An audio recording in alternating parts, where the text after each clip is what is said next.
Բարև ձեզ, հարցազրույցի տաղավարում այսօր զրուցելու եմ Սթենֆորդի համալսարանի քաղաքագիտության դոկտոր Արթուր Խաչիկյանի հետ։ Շնորհակալ եմ հրավերս ընդունելու համար, պարոն Խաչիկյան։ Դուք 4 օր առաջ այս նույն տաղավարում էիք եւ մենք զրուցում էինք Իսրայել-Իրանյան հակամարտության մասին ու այն մասին, թե ինչ սցենարներ կարող են լինել, եթե Միացյալ Նահանգները անմիջականորեն ներգրավի եւ ահա արդեն 3 տեղեկություն տարածվեց այն մասին, որ Միացյալ Նահանգները հարվածել է Իրանի միջուկային օբյեկտների, մասնավորապես Ֆորդոյի ուղղությամբ եւ փաստորեն արձանագրվեց ԱՄՆ-ի ուղիղ ներգրավվածությունը, Թրամփը ըստ էության չկարողացավ մերժել Նեթանյահուին եւ հիմա ունենք երևի թե այլ իրավիճակ, կխնդրեմ մեկնաբանել, թե ինչ իրավիճակ ունենք եւ Թրամփի այս որոշումը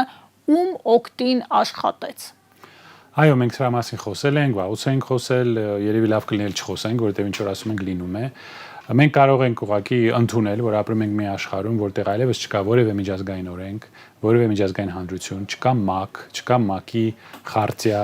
չկա միջուկային զենքի, ոչ տարածման պայմանագիր, քանի որ սա բոլոր այս պայմանագրի խախտում էր։ Գնում էին բանակցություններ, Թրամփը վերջերս ասաց, որ իրեն 2 շաբաթ է պետք, որ որոշում ընդունի, դա էլ էր սուտ։ Եվ ինքն իր խոսքը խախտեց, ինքն իր խոսքը խախտեց, բայց ոչ առաջի անգամ։ Ես ասում եմ, Թրամփը երևի ԿՊ-ի անդամ է, որովհետև այն ինչ որ նա ասեց, ստացվեց ճիշտ հակառակը։ Նա ասում էր, ես ուզում եմ խաղաղության պրեզիդենտ լինեմ, ոչ մի նոր պատերազմ չենք սկսվի, չենք ներքաշվի ու Ուկրաինայի իրավիճակը շատ ավելի վատ դարավ եւ նոր պատերազմ սկսվեց Իրանում։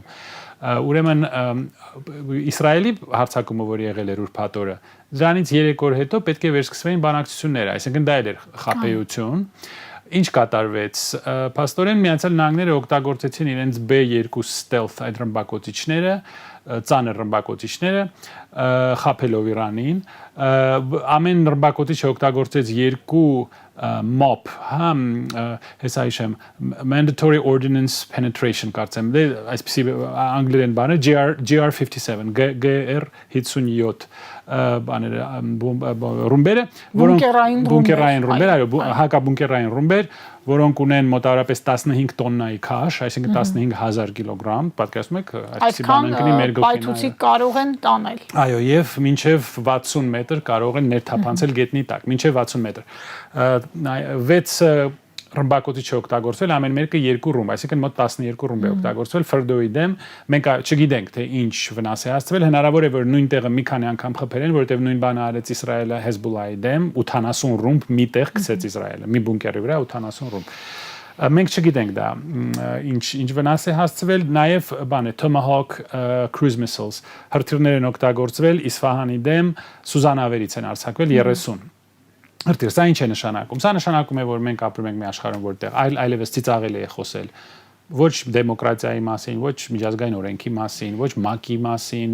ոչ այդ միջուկային զենքի տարածման մասին։ Հիմա բոլոր երկրները սկսելու են ձգտել միջուկային զենք ստանալ, որպեսզի պաշտպանվել այսպիսի ագրեսիայից։ Իրանը կարող է վերականգնել իր ծրագիրը 1-2 տարի հետո։ Դե նայենք ինչով սա կվերջանա։ Արդեն այնտեղ խորհրդանում նախագիծ է ընդունվել, որն առաջարկում է ժամանակավորապես կասեցնել համագործակցությունը ՄԱԳԱՏԷ-ի հետ։ Այո, որտեղ այդ բոլոր տեղեկությունները նրանք տվեցին Իսրայելին։ Իդեպ մի ժամ առաջ հակահարված եղավ Ալ-Հասակա բանի ռազմաբազայի դեմ Սիրիայում, այսինքն հակահարված տվեց Իրանը ռազմաբազայի դեմ, ամերիկյան ռազմաբազայի դեմ, դա շատ վտանգավոր է, հիմա արդեն Միացյալ Նահանգները կարող ավելի ակտիվ ձևով, այսինքն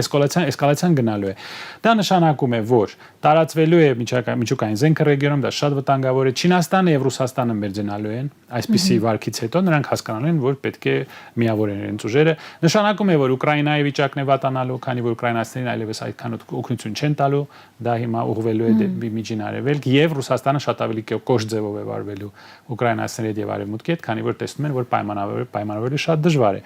Տեսեք, որ ձեռագիրը նույնն է, այդ գաղտնի դրոն բերելը Ռուսաստանում եւ Իրանում դա նույն ձեռագիրն էր։ Հիմա սա ոնց կարող է շարունակվել։ Այսօր նորությունները հենց նոր տեսա, որ առաջարկվել է կանգնեցնել պատերազմը, այսինքն Իսրայելը եւ Միացյալ Նահանգները կհրճակեն, որ ոչնչացրել են միջուկային ծրագիրը, Իրանը կասի, որ չեն ոչնչացրել, խոսակցություններ կան, որ ինչ որ մասը էվակուացվել էր Ֆորդոյից։ Արբանյակային լուսապատկերներ կային այդ մասը։ Կային, այո, դուք տեսել եք, ես չեմ հասցրել տեսնել։ Այսինքն երկու կողմն էլ կարող են հաղթանակ հրճակել, Իրանում հիմա փորձում են ռեժիմը փոխել, Ռեզա Փեհլևի շահի ժառանգը ասել է, որ ես կարող եմ հեղափոխություն սկսել Իրանում։ Այդ պետության հետ վարվում են նույն ձևով, ինչպես 50-ական թվականին, հիշում եք Մոսադեղը, դե դուք շատ երիտասարդ եք, ես հիշում եմ 53 թվականին Մոսադեղին, երբ որ ընտրեցին Իրանում, դա դեմոկրատական ընտրված վարչապետ էր։ Անգլիան եւ Միացյալ Նահանգները հեղաշրջում կազմակերպեցին, դեմոկրատական պետությունները հեղաշրջում կազմակերպեցին եւ բերեցին շահին, որը իրենց թույլ տվեց նավթ ու գազ վերցնել Իրանից ցածր գներով։ Հիմա նույն բանը կարող են փորձել անել։ Այսինքն վտանգ կա ներքին ապակայունացում, քաղաքացիական պատերազմ, էթնիկ կոնֆլիկտներ, այնտեղ կարող են ներքաշվել մերձակա տերությունները, Աֆղանիստանը, Պակիստանը, Սիրիա, այնտեղ կան քրդեր, ազերիներ, բալուչներ,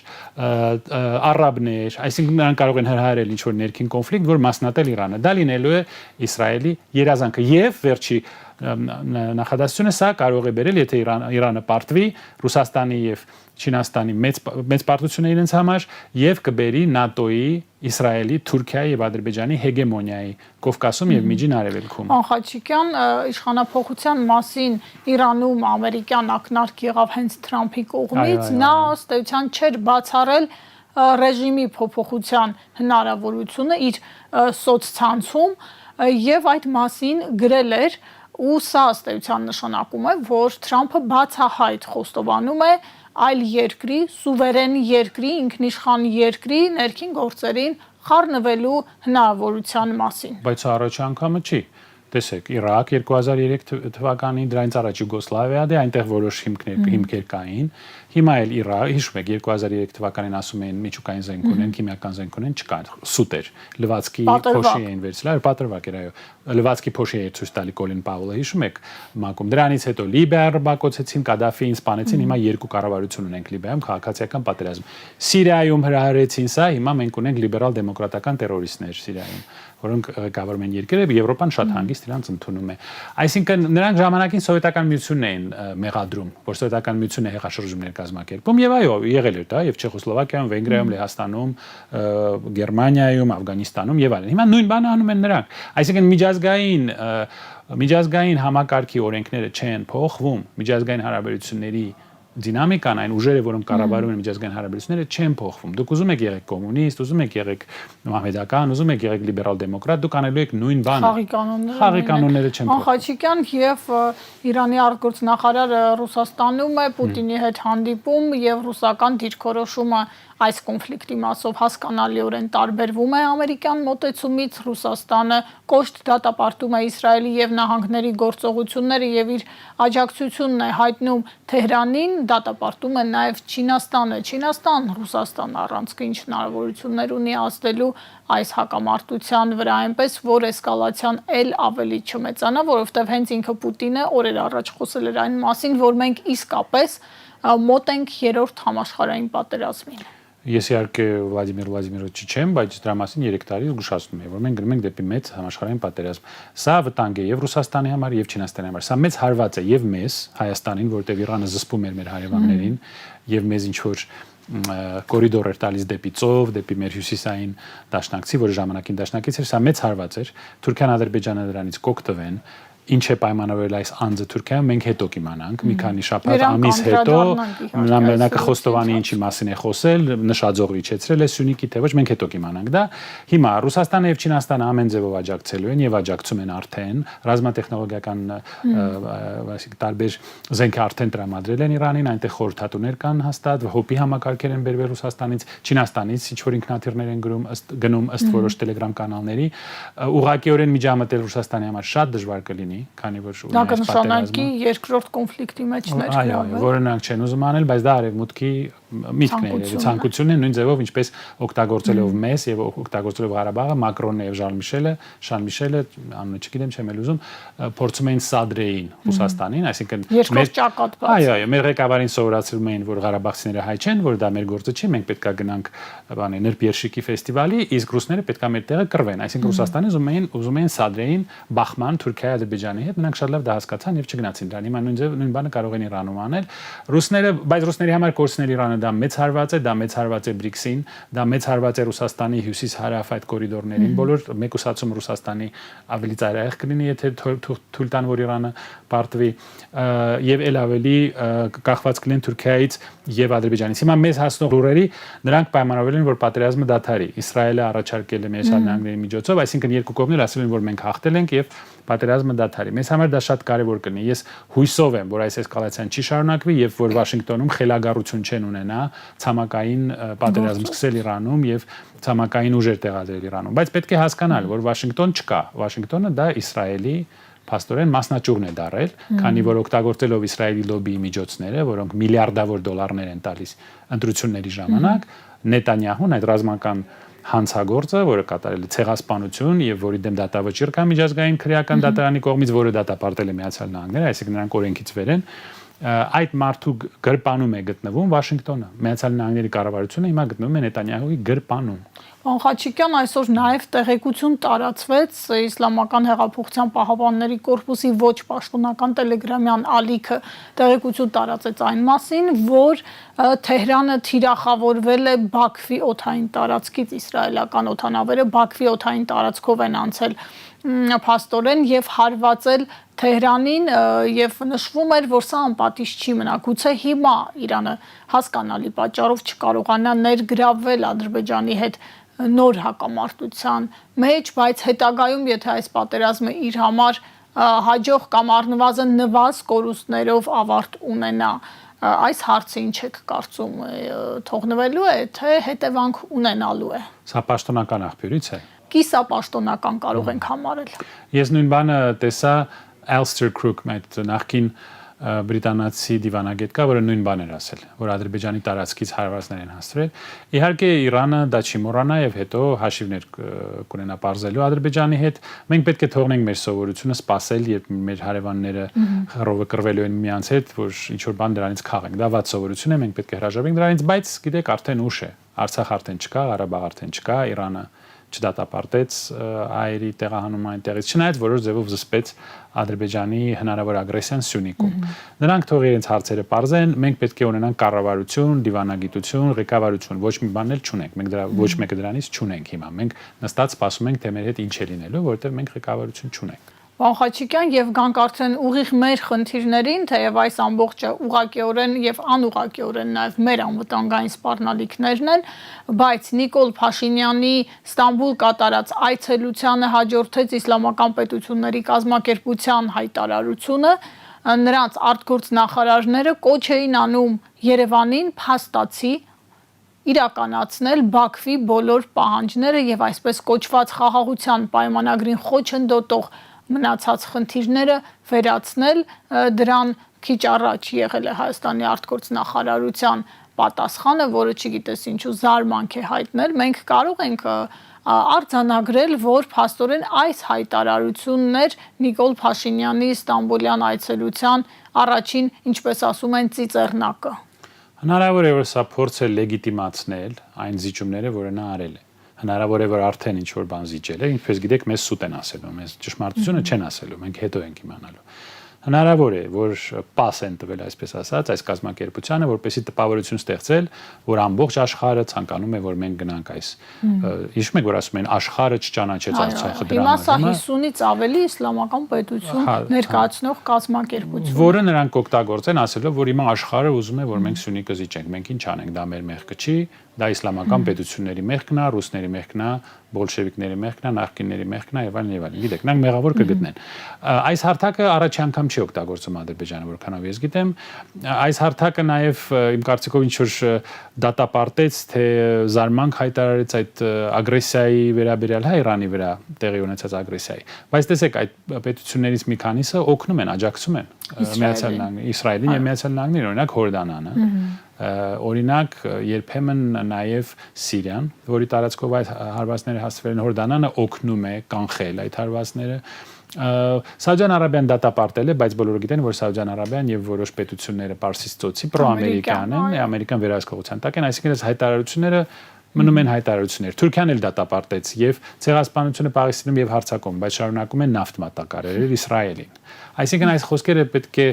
այդպես բառացիորեն չընդունել, բայց նրանք կարող են դա օգտագործել, այո։ Ես կարծում եմ, այո, որ մենք հետո մի քանի շաբաթ, մի քանի ամիս հետո ճշմարտությունը կիմանանք, թե ինչպես իջացրեցին Սյունիքի նշաձողը։ Այսինքն գետնի վրա տեղի կունենան իրադարձություններ, ինչպես ցավոք նախորդ շրջանի պատմությունն է ցույց տվել, եւ մենք արդեն կիմանանք, թե ինչ բանավոր կամ գուցե գաղտնի գրավոր խոստումներ է տվել Փաշինյանը։ Այդպիսի վտանգ կա, որովհետև նրանք ինչ կասեն։ Նույն ձևով ինչպես Ղարաբաղի հարցը լուծեցին, մենք չենք զիջելու, դե Հայաստանը վերջել չհիշենք, մենք դեօկուպացիայի կգնանք Շուշի, Ստեփանակերտ եւ այլն, Հադրութի, հետո դե մենք մի քիչ նշաձող իջեցրեցինք եւ այլն։ Նույն ձևով կասեն, դե սա կորիդոր չի, մենք սա միջանցք չենք համարում, նրանք են միջանցք համարում, մենք չենք համարում, դե ճանապարհ ենք տվել, սա ճանապարհ է։ Դե հիմա անցնում են չեն կանգնում, հետո ինչ անպայման է որ կանգնեն։ Դե հիմա համարում է որ մեր տարածքը չի այս ճանապարհը, դե մեր տարածքն է, բայց մեր տարածքը չի, մենք համարում ենք որ մենը, նրանք համարում են իրեն, այսինքն անընդհատ այդ սուտ խոսելով, այդ մանիպուլյացիաներով, այդ կրուտիտներով, ինչպես կներեք բան ժողովրդական բառ, նրանք անընդհատ այսպես շարունակելով խաբելու են։ Եվ հետո ստացվել է որ սա իսկապես միջանցք է, սա մեր տարածքը չի, եւ մենք Իրանից կտրվենք։ Հասկանալի է, պարոն Խաչիկյան, եւ Թուրքիան ըստ էության ձեր ասած օգտագործեմ այդ բառը կրուտիտ է օգտագործեց, կիրառեց համայնքի հետ հանդիպմանը Նիկոլ Փաշինյանը, երբ խոսում էր այն մասին, թե այ մեզ ասում են Թուրանի ստեղծման համար ճանապարհ եք տալիս, նա հեգնում էր եւ ասում էր ուզում են գնան գան, մեր տարածքով թող գնան գան։ Գնալ գալը վատ բան չի, եթե դա մենակ լիներ գնալ գալու հարց, դա խնդրեմ չի, կարելի է ինչ որ հեշտացված վիզային ռեժիմ անել։ Միացյալ Նահանգներում ես անգամ դա գրել եմ դրա մասին, կա էլեկտրոնային, օրինակ կարելի է էլեկտրոնային վիզաների համակարգ ստեղծել, մեքենաների վրա տեղադրել այդ սարքերը, որոնք կարող են առանց ուղղակի դանդաղելով անցնել մեր սահմանը, արդեն անցյալում գուցե մեր ներկայացուցիչները կարողանային վերահսկել այդ մեքենաները Ադրբեջանի տարածքում, որ շուտ ձևով անցնեն մեր տարածքը, բայց դա չէ իրանց խնդիրը։ Իրանց խնդիրը Ադրբեջանի եւ Թուրքիայի ձուլումն է եւ Տուրանի ստեղծումն է, այո։ Այս մարդը դա իր գործը չի, այսպիսի բաների մասին մտածել։ Եթե նրանք ուզենային միայն տրանսպորտային կորիդոր, նրանք Իրանով էլ կարող են գնալ այդ եւ առաջարկում էր Իրանը բազմիցս։ Այո, եւ եթե դուք խոսում եք, ես կարծեմ վերջի անգամ որ նայեցի, Թուրքիայից մինչեւ կենտրոնական Ասիա մոտ 5000 կիլոմետրի ճանապարհ է։ Այդ 5000 կիլոմետր անցնելուց 30 կամ 38 կիլոմետր շրջադարձ անելու դա մեծ հարց է։ Եթե դուք մեքենա քշեիք 5000 կիլոմետր գնայիք, դուք 30 կիլոմետր չեք անցնի, իհարկե կանցնեք։ Դա ինչ է, մի տոկոսից էլ քիչ է, չէ՞, եթե արագ հաշվենք։ Այսինքն այստեղ ստրատեգիական հարց է, Ադրբեջանի եւ Թուրքիայի ձուլման հարց է։ Եվ ասում եմ, մենք հետո կիմանանք նա ինչա խոսքը։ Այսինքն այս հայտարարություններից նաեւ համայնքի հետ արված Նիկոլ Փաշինյանի այդ հայտարարությունից մենք կարող ենք արդեն իսկ հիմնավոր կասկած ունենալ, որ նա այսպես կոչված միջանցքի հարցը լուծել է, զիջել է, տվել է խոստում։ Կասկածներ մենք պետք է ունենանք Պրագայից հետո։ Այն ինչ որ նա արեց Պրահայում, երբ որ նա ստորագրեց մի թուղթ, որով հանձնեց 120,000 մարդ եւ ոչինչ չստացավ եւ կողքը նստած էր այդ ֆրանսիացին ու այդ Շարլ Միշելը, որոնք չգիտես ինչու այնտեղ ներկա էին, ինչ տվեցին մեզ, չգիտենք։ Սադրելով, որպեսի պատերազմ սկսի Կովկասում, առաջադրանք էին տվել, պարզ է ինչ են ասել։ Առաջադրանք էին տվել Արցախը հանձնել, որ ռուսները մեզ համար կռվեն եւ Ռուսաստանը հանեն ռեգիոնից եւ երկրորդ ճակատ բացեն։ Դա էր իր առաջադրանքը։ Հենց այդ օրից մենք պետք է կասկածենք ամեն ինչի ինչ որ նա ասում է։ Ես կարծում եմ, որ մեծ վտանգ կա, որ ինչ որ կամ գաղտնի կամ ակնհայտ պայմանավորվածություն մենք հետո կհայտնաբերենք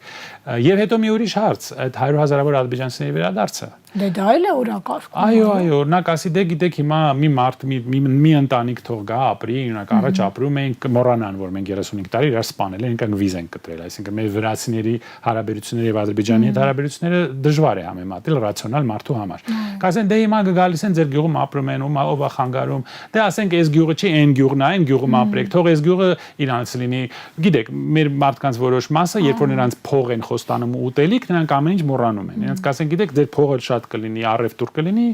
կուտեք, կխմեք ամեն իրի գուն եւ ամեն ինչ լավ կլինի։ Մարդիկ ասեն, այո, մեր փրկիչն է, մեզ խոստացել է, որ ամեն ինչ լավ կլինի։ Դե մի գյուղ է, երկու գյուղ է, 30 գյուղ է, 300,000 մարդ քանի գյուղում պետք է ապրի։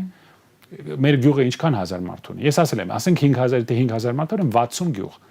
Դե կգան, դե կապրեն, հիմա ինչ ա եղել, առևտուր արեք իրանց հետ, գարի մի կիսեք իրանց հետ, գարմորթեք եւ այլն, հետո դե հիմա ադրբեջանական ոստիկանությունն էլ ա ուզում գա, օրինակ ինչ խնդրեմ, եթե իրանց գյուղն ա, թող գա ադրբեջանական ոստիկաններ կողքը կանգնի, հետո էլ այդ ոստիկանը կդառնա զինվոր, հետո ինչ։ Հետո ում էր պետք սյունիկը, ում էր պետք սյունիկը, դժբախտ եւ դժգույն։ Հետո մենք սուվերենություն ձեռք բերեցինք, ամեն ինչ հանձնեցինք, մնացինք, ասենք Երևանի Սարյան փողոցը, որը մենք ուտենք խմենք ամեն օր, դա է մեր սուվերեն տարածքը կմնա։ Մեր ժողովրդի ինչ որ մի մասը դա կընդունի իմ կարծիքով։ Շատ փոքր մասը, որովհետև արդեն Նիկոլ Փաշինյանի վարկանիշը ըստ սոցհարցումների ուղղակի աղետալի վիճակում են գտնվում, սա երևի թե հուսադրող փաստ է եւ վերջում պարոն Խաչիկյան այսօր տեղեկություն տարածվեց, որ Նիկոլ Փաշինյանի մերձ օլիգարխ Խաչատուր Սուքիասյանի հետ առնչվող ինչ-որ ընկերություն Ռուսաստանում Մաքսանենք ճանապարհով փորձել է թանկարժեք քարեր բերել Հայաստան եւ այդ մասով ձերբակալություն են եղել Ռուսաստանի անվտանգային մարմիններն էին հայտնել, թեև Սուքիասյանը իր խոսնակի միջոցով հերքել էր։ Կխնդրեմ գնահատել, սա ինչ է նշանակում, արդյոք ռուսական կողմը նաեւ սկսել է, այսպես ասած, զբաղվել Հայաստանով։ Դե սա կարող է պատասխան լինել Սամվել Կարապետյանի ձերբակալությանը, որը իդե բացարձակապորինի էր։ Մենք դարանք Թավշյա բռնապետություն, որտեղ ունենք Փաշա, որ կարող է ու մուզիկ ցիպա բանդ։ Մարդ ասում է, ես աջակցում եմ մեր եկեղեցուն, որևէ կոչեր չի անում, իրան բանտարկում են։ Սա բռնապետություն է։ Մենք դարանք բանանային հանրապետություն կամ ծիրանային հանրապետություն, սա երևի պատասխան է։ Փաստերը չգիտեմ, պետք է ստուգվեն, բայց փաստը այն է, որ այն ինչ որ մեզ խոստացան, որ լինելու է մի հանրապետություն, որտեղ չեն լինելու օլիգարխներ, դա սուտ էր։ Բոլոր օլիգարխների մեծ մասը մնաց, հələ մի հատ էլ նոր օլիգարխներ կան, ասում են, որ կոռուպցիա չլինի, ցավոք սրտի, որքանով ես հասկանում եմ կոռուպցիա կա,